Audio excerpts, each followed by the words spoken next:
Hey, good morning. Well, morning for me, and a late start. I'm on my way down now. You'll probably guess that by the way that I'm rocking back and forth. So I'm on my 2 mile, I think of it as 2 mile dirt track down to the highway. So I'm going to call on Beth. She's at the what we call the property. And we call that's where we're doing some building. We've got what Beth calls American John's house. That's his retirement home, and the other part, the bigger part, is ours. So I just thought about some of the trials and tribulations that we have experienced. A lot of people write to me and say, I've been with you from the start.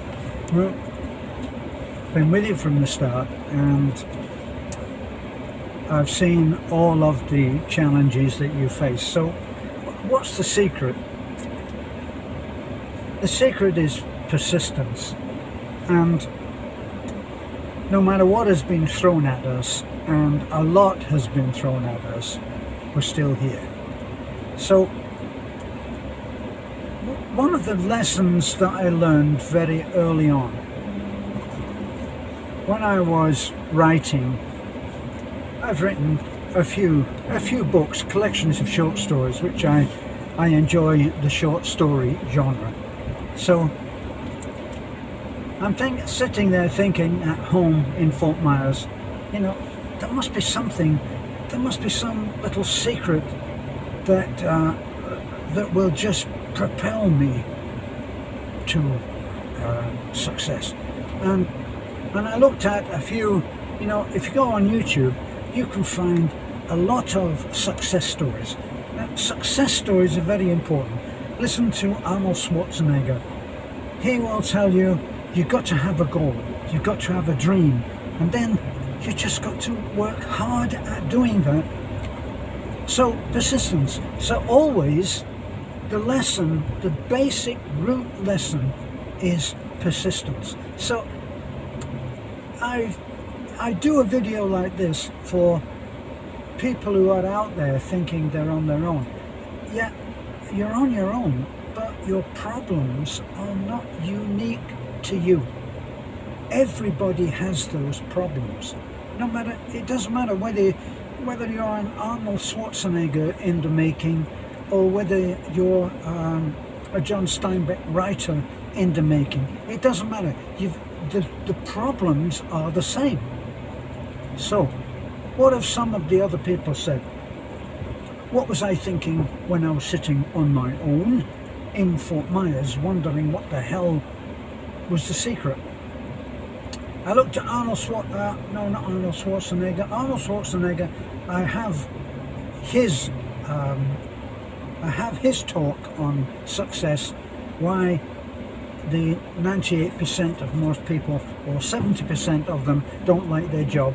I've got his talk, is downloaded, and another one, the most incredible comeback in bodybuilding history, that you can look up as well. So the lesson, I looked online and I found a site where someone had gone to a great deal of trouble to find the email of a lot of successful people. So I looked up the addresses of, I think, 3 or 4 successful writers, 3 or 4, maybe more, and I wrote to them all the same question. I have a question, sir. In the light of your now success, is there one thing that you wish someone had told you? Is there one thing where you said, why didn't someone tell me this when I was struggling for success? The one thing that would have made a huge difference to you. Now, I think I had 2 replies back. One from a lady who who had had some success as a writer, and hers was not very helpful. She said, be very careful who you have as an agent, because a bad agent, an association with a bad agent is like a bad marriage, and a very unhappy one. So be careful what you do there. Now, that was obviously because she was in the middle of a traumatic separation from what she considered for her was a bad agent. So yes, good advice.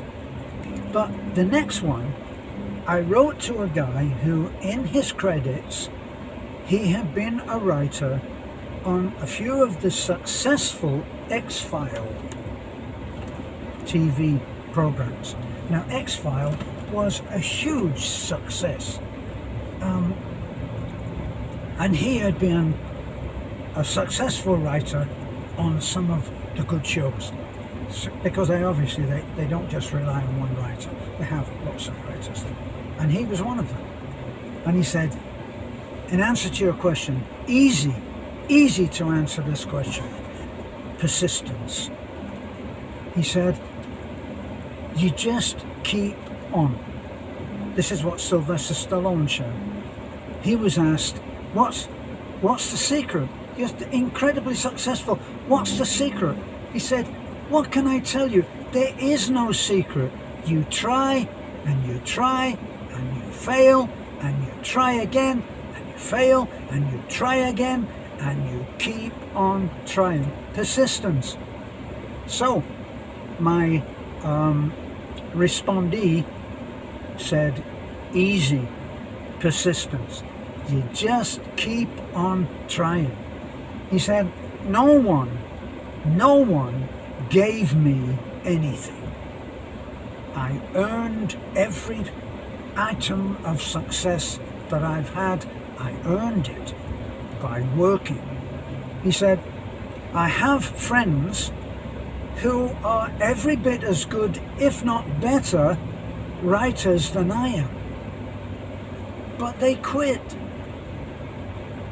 He said they could have been a success or greater success than me, but they quit. So, there's the secret. And of course, here's the other thing. For a problem to be solved, for the person who is suffering through the problem, it's kind of like the solution has to be as complicated as they perceive the problem is. So if you think you've got a huge problem, then if somebody comes up and says, easy, all you do is ABC, it won't work for you. If you've got a difficult problem, you need a difficult solution. So that's another thing. This is not just in relation to problems. This is kind of like life. Is that solutions and problems have to bear some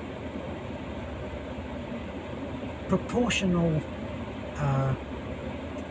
ratio. The ratio has to be great, and it applies that if someone has done something terrible to someone, if the hurt is terrible, if the pain is terrible, it's no point in going up to that person, if you're the one that did it, no point in going up and patting them on the back and say, sorry, okay, are we good for McDonald's? No. Your apology has to be in proportion to the amount of upset and hurt that you caused. And that's a good thing to respond to. Now, I've had lots of different ways that have not worked for everybody, but one that did work for me very well was that if I had a really good friend, had a big disagreement with him, and time had not cured it, one way that I found that helped is that I would call the friend and say, I know you're very upset with me. I know that you think you're right, just the same as I think I'm right. Will you just listen for one moment? Just listen. And then I would tell him or her, I would say, my friendship with you is far more important than any disagreement. Accepting that you believe you're right or you were the one hurt and that I think the same. Is it possible that we can put that aside for a moment so that we can talk like the friends that we used to be? Friendship, our friendship is more important than the disagreement, no matter how big. Would you agree to that? And very rarely did the person say no. I've had a few, and those friendships have been lost forever because the person was not able to move on. And I understand that when something, the magnitude is so great that you feel it's the end, then you possibly are right. You are quite possibly correct that it is too great for you to move on. Just remember one thing. This is not something that I invented or thought up or imagined.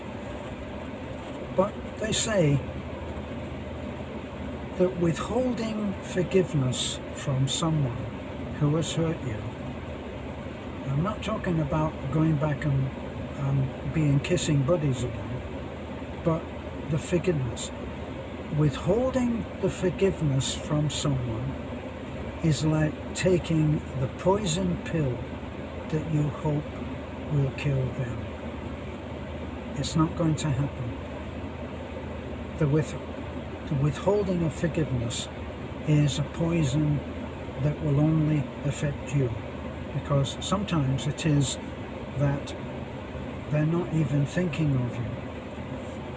Now in the Philippines they have their own way of doing things, and it is called the emissary.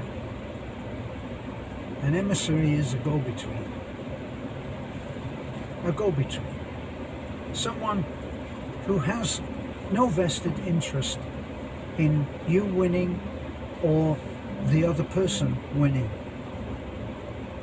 but would like to see both of you reunited, or maybe not even be involved.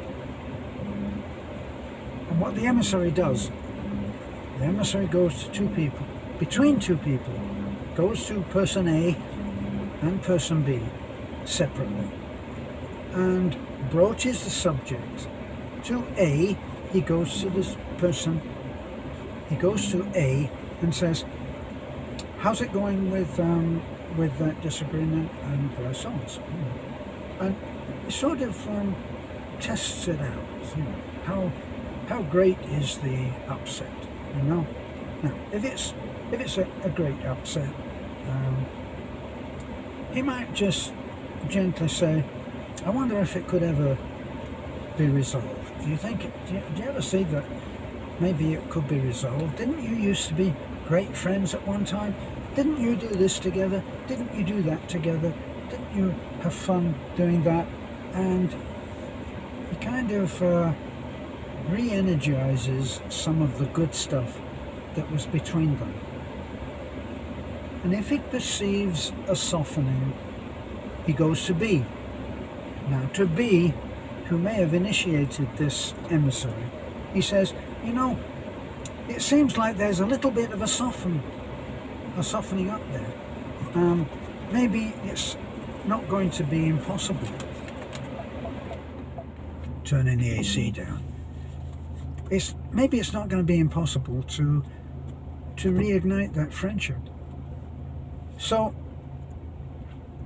if he has any If he has any suggestions, he'll get them. And then he goes back to A and he says, you know, I wonder, you remember we were talking, and I'm doing things in real time here, okay, but this is what you would do. So he would find out if there were any more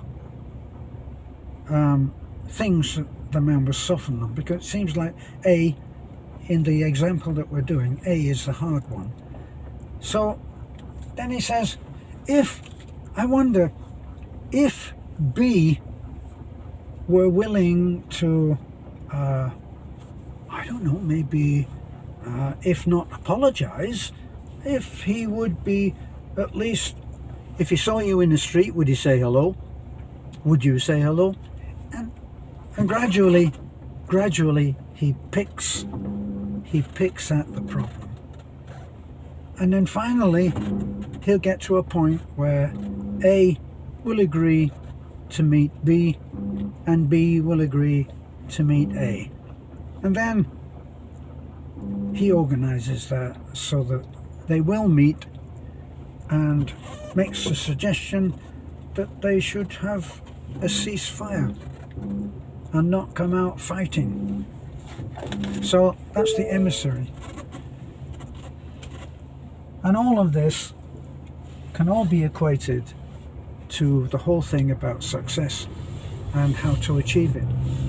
Because in fighting for success, in working for it, you're going to come up against a lot of places where you have to swallow your pride, as in that example that I've been giving.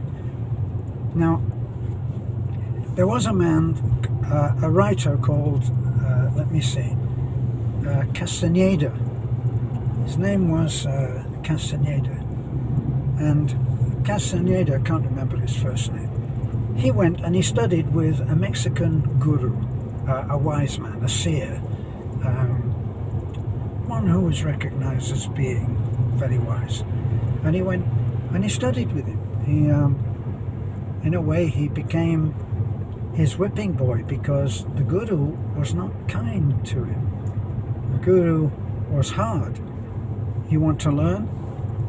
I'll teach you. And one of the things that he learned, sorry, I'm coming up to a turning, got to focus a little. I'm just going to pop up and see Beth and talk to her for a moment. But anyway, one of the things that he learned was when he talked to his guru, Don Juan, he talked to Don Juan and he said, you know, I have people, no matter how good I work, they are a thorn in my side. You know, they criticize, they bitch at me and criticize. It's like I can never do anything good. Don Juan had an unexpected answer. He said, these are people that you must value. You're lucky to have these people. And I call them petty tyrants. These people who make your life a misery, in your case, whoever's watching, they are petty tyrants.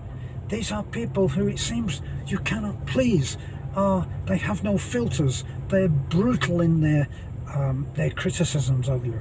And I've given this example once, but I made a console. I was given a design, a conceptual drawing, which I had to engineer into being a workable console to be used for making sci-fi movies by a company that rented such pieces.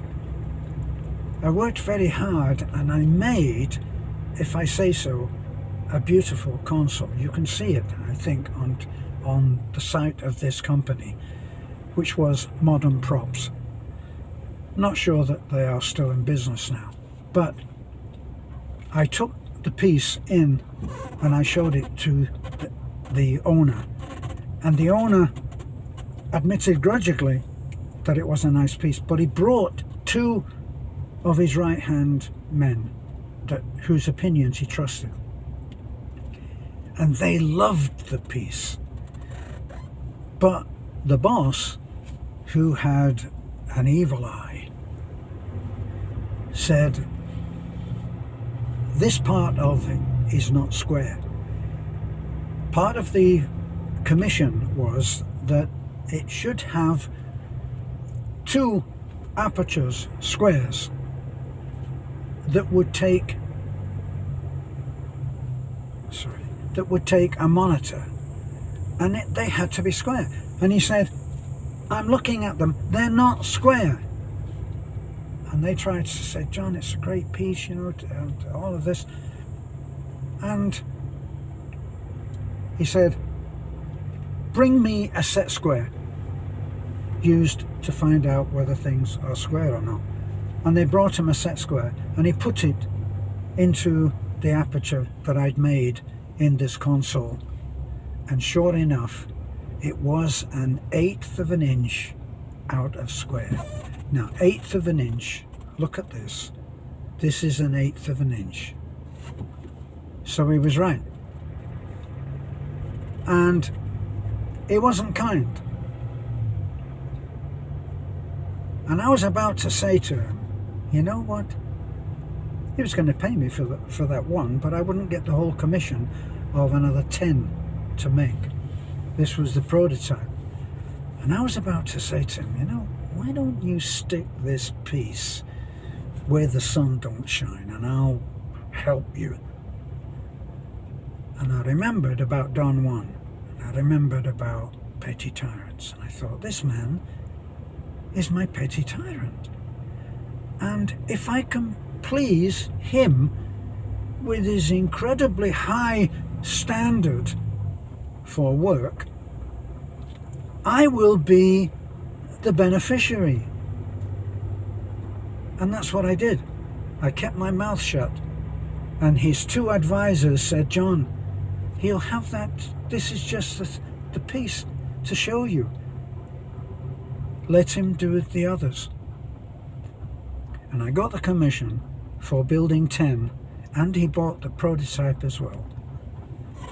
And I did it because I worked to his standard. I'd been working to a different standard, one that if a movie prop is used, it doesn't have to be perfect. But for him, it had to be perfect. So I made another 10, and I got paid for them, and I got paid well. And it was because I accepted that my petty tyrant was something of value for me, and it made me work harder. And I'm where I ought to be now, and so I'm going to quit. Value your petty tyrant.